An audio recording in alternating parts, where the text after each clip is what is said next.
I'm here with the author of Dad, It's Time to Tell the Truth, Mr. Tony Rassini. How are you, sir? Good. How are you, sir? Very good. Good. Your book, I must say, fantastic.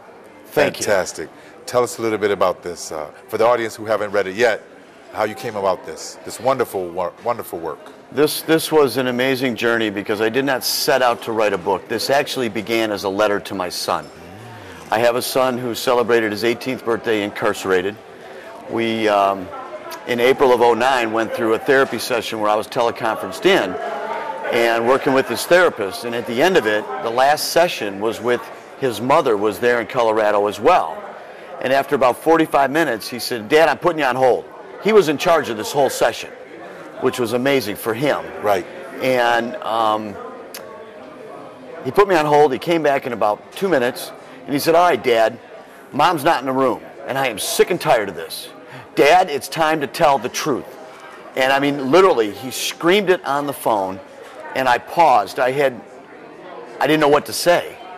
And I thought for a moment. I knew I was going out Memorial Weekend. Mm-hmm. So I said, "Nick, I'm making a promise to you right now.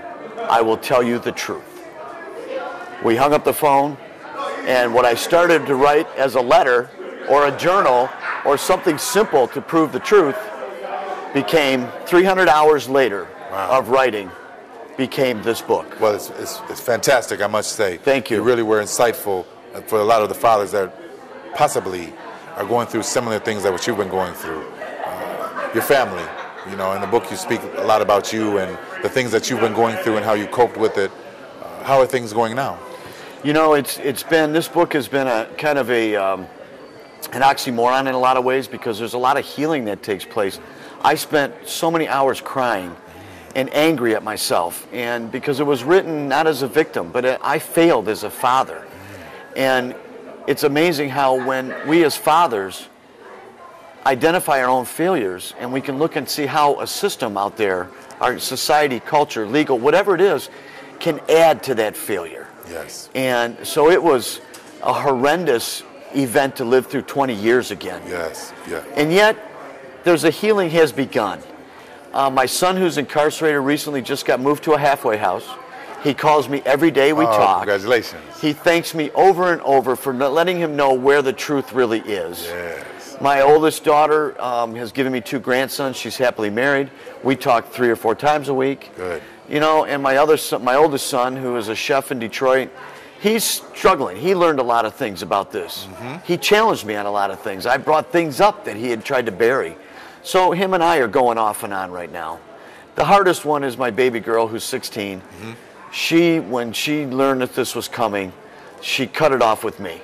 And right now what I've learned as being a father of a 28-year-old, her birthday was today, is that kids will always hate.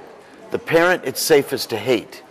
But they always come full circle. She's on her way. She's on her way. She is. And I know this. Yeah. And so it's been, you know, I guess at the end of the day, if you ask me, was it worth every word? Absolutely. Would I do it again? Yes, only a lot sooner.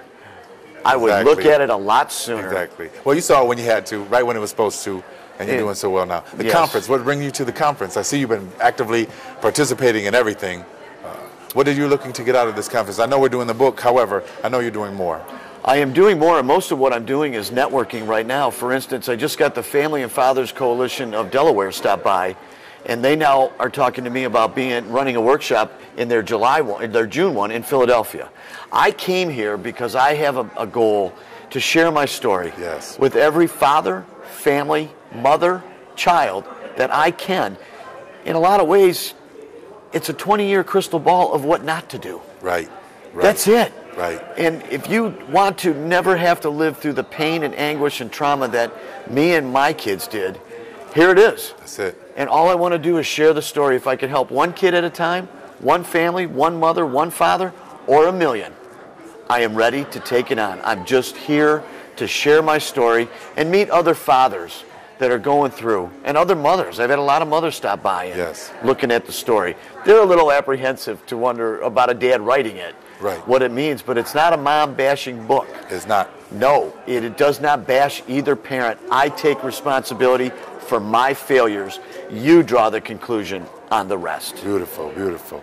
Tell us a little about what's on the horizon. I see that now you're going to be speaking, doing a lot of speaking engagements. Starting to get speaking engagements, doing a lot of radio interviews right now that are starting to come up, Christian radio, and then the other thing I'm working on right now is a family weekend workshop.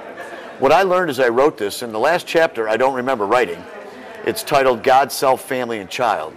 And what I'm doing is developing a weekend workshop to bring families in and to guide them through what I think are the 4 core principles of a solid family unit. Mm-hmm. It begins with your faith. Mm-hmm. There has to be a faith. If we are the highest power on the earth, guess what? We're all in trouble. Exactly. I want to know that there's something greater than me out there. Yes. The second is ourself. Do we really know how to love ourselves and respect ourselves and treat ourselves the way we need to be so that other people can receive it and give it to us? Yes. The third is family, that unit, and the fourth is the children. Beautiful. And I'm developing a weekend family workshop to be able to travel the country and help families build the foundation of a solid family unit. That's beautiful. Tony, I'm so proud of you, my friend. If I could speak for your kids right now, I want to say thank you. That means a lot. Especially the little one. She's going to come around. Make sure she does them dishes as soon as she gets to the house. And we wish you the best of luck, my friend. Thank you very much. Once again, Dad, it's time to tell the truth. Written by Tony Rassini. Get this book. If you don't get another book, make sure you get this book.